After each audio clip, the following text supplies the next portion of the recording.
रवि को पुरानी चीजें इकट्ठा करने का बहुत शौक था।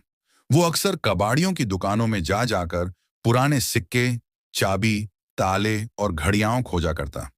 एक दिन उसे गांव की पुरानी हवेली के पीछे पड़ी मिट्टी में एक जंग लगी जेब घड़ी मिली।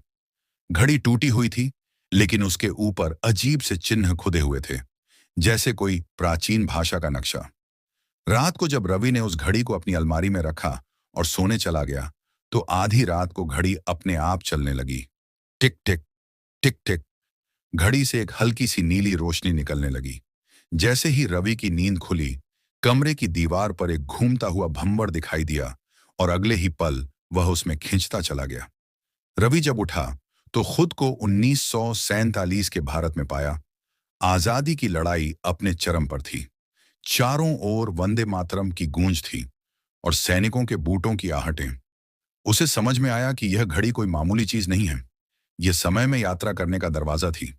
लेकिन हर बार वापस आने के लिए उसे एक समय पहेली को हल करना होता था।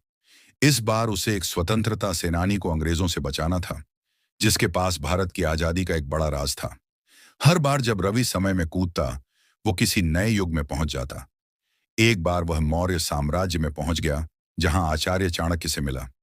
दूसरी बार 2200 ईस्वी के भारत में, जहां सब कुछ मशीनों से चलता था।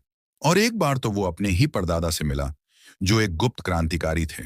हर युग में उसे कुछ नया सीखना पड़ता, कुछ खोना पड़ता और एक नई सच्चाई का सामना करना पड़ता। रवि को धीरे धीरे पता चलता है कि यह घड़ी उसे चुनकर मिली है। उसके खून में ही वो रहस्य है जो समय को बदल सकता है।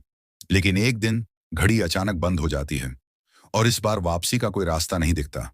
क्या रवि हमेशा के लिए इतिहास में खो गया, या उसने कोई ऐसा रास्ता ढूंढ निकाला जो इंसान को समय का मालिक बना देता है? असली जवाब आज भी उसी टूटी घड़ी में बंद है, जो अब भी माधोपुर की पुरानी हवेली के नीचे कहीं दबी हुई है।